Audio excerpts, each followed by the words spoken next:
जय हिंद दोस्तों, welcome back to our channel. Welcome back to job tree. I hope कि आप लोग अच्छे होंगे और अपनी तैयारी में बेहतरीन तरीके से लगे होंगे। जी हाँ दोस्तों, झारखंड सहायक आचार्य की अगर बात करें तो आपको 1 to 5 का जो एग्ज़ाम हुआ है, 2 मई में जो एग्ज़ाम हुआ था पेपर थर्ड का, उसमें फिजिक्स के जो है क्वेश्चन जो पूछे गए थे 18 क्वेश्चंस, उसी का जो है यहाँ पे हम लोग डिटेल एनालाइज करेंगे। तो वीडियो में बने रहिएगा अंत तक। इसमें क्या कुछ क्वेश्चंस पूछे गए थे इस वीडियो में जानेंगे और समझेंगे। तो इससे पहले जो है 3 मई के पेपर को मैंने जो है यहाँ पे अपलोड कर रखा है। फिजिक्स का, केमिस्ट्री का, बायो का, एसएसटी का, यानी तमाम जो है सब्जेक्ट वाइज मैंने जो है वीडियोस अपलोड कर रखा है। 3 मई वाले जो पेपर हुआ था आपका पेपर थर्ड का, वो सारे वीडियोस जो है आप लोगों ने अभी तक नहीं देखे हैं तो देख लीजिए, क्योंकि आपके आने वाले टाइम में जो है एग्ज़ाम होना ही है। तो इससे आपको ओवरऑल आइडिया लगेगी कि किस पैटर्न के क्वेश्चंस बन रहे हैं, और आपके पास जितना भी अभी समय बचा है उसको आप इन टॉपिक को प्रिपेयर करने में अच्छे से टाइम का यूटिलाइजेशन कर सकते हैं। तो इस पर्पज़ से आप देखिए, इसको एज अ टेस्ट की तरह अगर लीजिएगा तो और बेटर होगा। तो बने रहिएगा वीडियो में अंत तक, डिटेल एनालाइज देखने वाले हैं। Very first question this is, if the size of charged bodies are very small as compared to the distance between them, how how we treat the charges। It means यदि आवेशित वस्तुओं को का size उसके बीच की दूरी की तुलना में बहुत कम होता है तो हम उन आवेशों को किस रूप में मानते हैं। तो देखिए, अगर जो है दो आवेशित अगर वस्तु होगा और उसके बीच का डिस्टेंस अगर जो है कि तुलना में बहुत अगर कम रहेगा, तो इस केस में जो है आपका जो आपका आवेश होगा, आवेश के रूप में हम मानेंगे एज द पॉइंट चार्ज, यानी आपका बिंदु आवेश के रूप में इसको जो है कंसीडर किया जाएगा पॉइंट चार्ज के फॉर्म में। तो आपका ऑप्शन ए करेक्ट हो जाएगा। नेक्स्ट है, किसी चालक के अंदर स्थिर विद्युतीय क्षेत्र क्या होता है, यानी electrostatic field is blank inside a conductor. तो इलेक्ट्रोस्टैटिक अगर बात करें फील्ड की, तो ये जो आपकी होती है ज़ीरो होती है इनसाइड द कंडक्टर में, ध्यान रखिएगा ये ज़ीरो होती है, यानी ऑप्शन 2 आपका करेक्ट हो जाएगा। धारा का एसआई यूनिट क्या है, it means what is the SI unit of current. तो करंट का एसआई यूनिट जो होता है आपका एम्पियर होता है, ऑप्शन 4 करेक्ट हो जाएगा। एक स्थिर धारा बनाए रखने के लिए हमारे पास किस प्रकार का सर्किट होना चाहिए जिसमें एक बाहरी एजेंट विद्युतीय आवेश को निम्न में से उच्च स्थितिज ऊर्जा की ओर ले जाता है। It means the maintain of the steady current, what types of current we must have in an external agent moves electric charge from lower to higher potential। यहाँ पे पूछा है लोअर टू हायर पोटेंशियल में जो है external agent के रूप में अगर जो है करंट क्या होगा, तो वो कैसे फ्लो करेगा, तो ये जो सर्किट होना चाहिए वो आपका क्लोज सर्किट होना चाहिए, यानी आपका जो है यहाँ पे थर्ड ऑप्शन आपका करेक्ट हो जाएगा। किस प्रकार के आवेश पर चुंबकीय बल लगता है, तो यह बहुत ही थ्योरी बेस्ड क्वेश्चन है, यहाँ पे देख सकते हैं आपका। तो यहाँ पे अगर पूछ लिया है कि मैग्नेटिक फोर्स कैसा लगेगा आपका आवेश पर चुंबकीय बल, तो ये आपका इलेक्ट्रिक चार्ज इसका करेक्ट ऑप्शन हो जाएगा। चुंबक तत्व के संबंध में निम्नलिखित में से कौन सा सामान्यतः ज्ञात विचार नहीं है। It means which of the following is are not common known ideas regarding magnetism. तो यहाँ पे देखिए ऑप्शंस अगर आप यहाँ पे पढ़ेंगे तो the earth behaves as a magnet with the magnetic field, when a bar magnet is freely suspended it points in the north south direction, we can isolate the north और south poles of a magnet. तो इसमें से correct option कौन सा हो जाएगा, तो आपका इसमें से करेक्ट हो जाएगा we can isolate, we can, यहाँ पे ऑप्शन थर्ड जो है आपका, we can isolate the north और south pole of the magnet. जो मैग्नेट होता है उसमें दो पोल होता है आपका, एक होता है नॉर्थ पोल और दूसरा होता है आपका साउथ पोल, तो ये आइसोलेट करेगा। तो आपका ऑप्शन थर्ड यहाँ पे करेक्ट हो जाएगा। नेक्स्ट है आपका, यहाँ पे एक न्यूमेरिकल गिवन है आपका, यहाँ पे आप देख सकते हैं न्यूमेरिकल क्या है। सो कमला pedals a stationary bicycle, the pedals of the bicycles are attached at a 100-ton coil of area 0.10 meter square। The coil rotates at a half of a revolution per second and it is placed in a uniform magnetic field of 0.01 t perpendicular to the axis of rotation of the coil। So what is the maximum voltage generated in the coil। तो ये आपका numerical जो है electromagnetic induction chapter से है, जो class 12th के chapter है, यहाँ से ये न्यूमेरिकल है। इसको अगर हम लोग सॉल्व करेंगे ना, तो यहाँ पे एन जो आपका हो जाएगा वो दिया हुआ है 100, एन मीन्स आपका नंबर ऑफ टर्न्स, और वहीं अगर बात करें एरिया, तो एरिया भी गिवन है आपका 0.10 मीटर स्क्वायर। देन यहाँ पे आपका अगर बात करें तो मैग्नेटिक फील्ड जो आपका दिया उसको बी से डिनोट करेंगे तो 0.01 टी गिवन है। हमें फाइंड क्या करना है, हमें फाइंड करना है maximum voltage generated in the coil, यानी ई नॉट हमें फाइंड करना है। तो इसका एक फॉर्मूला होता है दोस्तों, आपका मैक्सिमम जो है वोल्टेज फाइंड करने का जनरेटेड कॉइल के लिए, वो होता है आपका E not equal to ban B A N ban then omega. यहाँ पे जो ओमेगा है इसका वैल्यू आपका आ जाएगा 2 पाई, यहाँ पे भी आ जाएगा।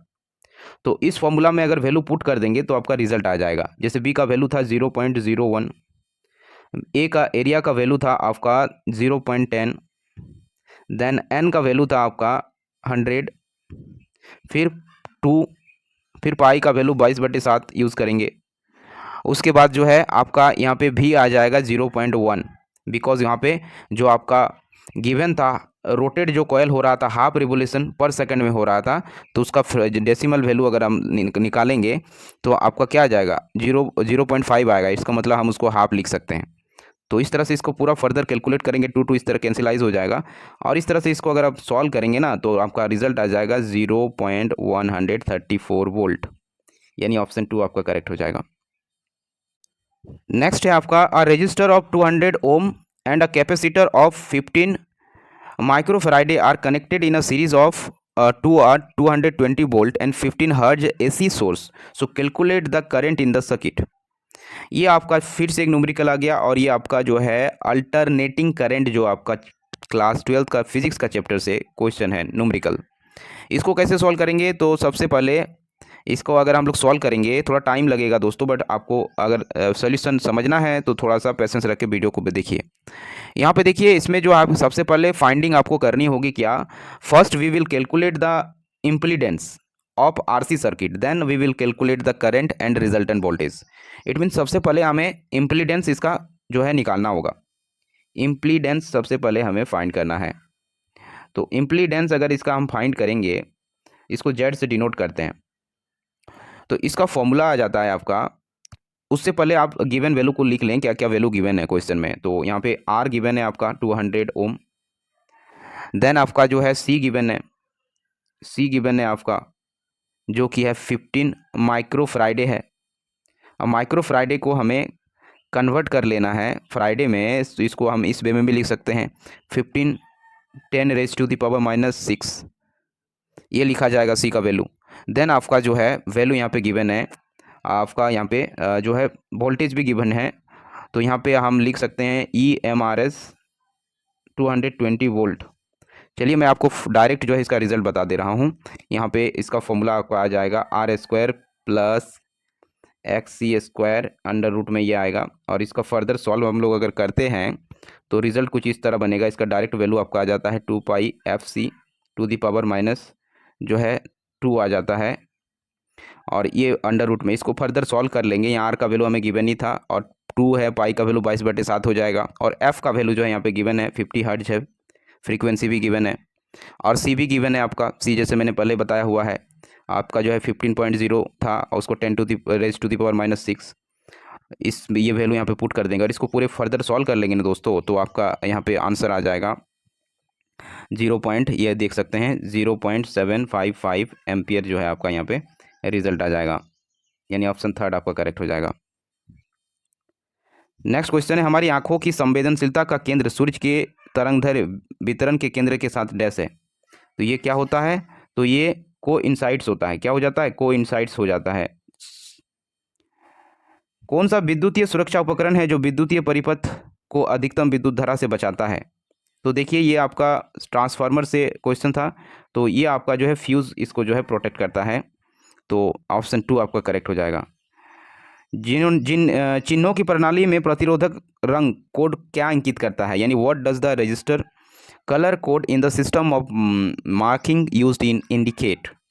तो इसमें जो यूज़ किया जाता है आपका the resistance value of register, the resistance value of register, यानी 3rd ऑप्शन करेक्ट हो जाएगा। नेक्स्ट क्वेश्चन है आपका, विद्युत चालकता या प्रतिरोधकता के सापेक्ष मूल्यों के आधार पर ठोस पदार्थों को मोटे तौर पर वर्गीकृत किया जाता है। तो देखिए सॉलिड चीज़ों को कैसे जो है बांटा जा सकता है, कैटेगराइज किया जाता है, तो मेटल के फॉर्म में भी होता है सॉलिड, और फिर सेमीकंडक्टर के फॉर्म में भी होता है, इंसुलेटर के फॉर्म में भी होता है। यानी ऑल ऑफ दी एबव आपका करेक्ट हो जाएगा, 4 ऑप्शन करेक्ट हो जाएगा। बोर बोर मॉडल से क्वेश्चंस पूछे ही जा रहे हैं। यहाँ पे देखिए बोर से फिर से क्वेश्चन था, इससे पहले वाले शिफ्ट में भी था। बोर के ने प्रस्तावित किया कि इलेक्ट्रॉन नाभिक की परिक्रमा करते समय ऊर्जा उत्सर्जित नहीं करते, बल्कि निरंतर ऊर्जा की अवस्था में मौजूद होते हैं, जिन्हें क्या कहा जाता है? तो इनके अकॉर्डिंग जो है इसको कहा जाता है आपका स्थिर अवस्थाएं, यानी स्टेशनरी स्टेट कहा जाता है। नेक्स्ट है आपका the atomic mass of element is average mass of atoms of an element measured in atomic mass unit, यानी AMU ऑल्सो नोन एज। तो इसको क्या कहा जाता है? तो इसको आपको कहा क्या जाता है? तो इसको कहा जाता है डाल्टन डी। क्या कहा जाता है? इसको कहा जाता है डाल्टन डी, यानी ऑप्शन 2 आपका करेक्ट हो जाएगा। निम्नलिखित में से किस ब्रिटिश भौतिक वैज्ञानिक ने अल्फा और बीटा किरणों की खोज की?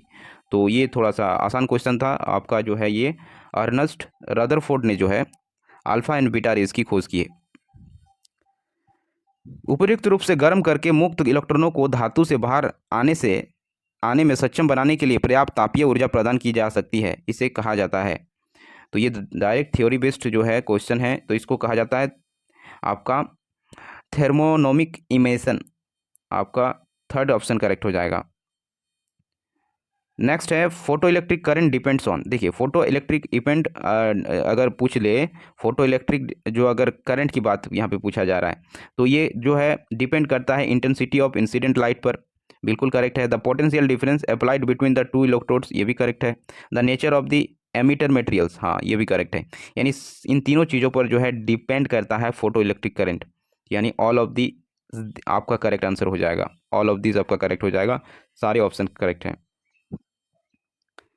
लास्ट क्वेश्चन है आपका, ब्लैंक कहता है कि तरंग मोर्चे पर प्रत्येक बिंदु को द्वितीयक तरंगों का स्रोत माना जा सकता है।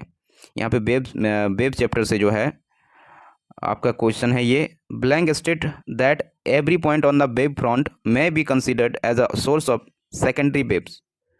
सो ये आपका क्या होगा? ये बताता है आपका हाइगेंस प्रिंसिपल, ये जो है बताता है वेब फ्रंट के बारे में। तो यहाँ पे जो है आपका फर्स्ट ऑप्शन करेक्ट हो जाएगा। तो यहाँ पे आप देख सकते हैं दोस्तों, फिजिक्स से इस टाइप के क्वेश्चंस बन रहे हैं। अगर इसका एनालिसिस अगर आप सब समझेंगे तो इसका एनालिसिस ये निकल के आता है कि आपका 11th और 12th के जो फिजिक्स के चैप्टर्स हैं वहाँ से क्वेश्चन बने हैं। मैक्सिमम क्वेश्चन बने हैं आपका 12th के फिजिक्स चैप्टर से। अगर यहाँ पे देखेंगे तो आपका अल्टरनेटिंग करंट जो है क्लास 12th की जो आपकी चैप्टर है यहाँ फिजिक्स के, उससे बने हैं। और आपके जो है इलेक्ट्रोस्टैटिक इंडक्शन चैप्टर से भी बने हैं। फिर आपके वेव चैप्टर से भी क्वेश्चन देखने को मिला है। तो यही मेनली जो चैप्टर से यहाँ मैक्सिमम क्वेश्चंस देखने को मिले हैं। Thanks for watching.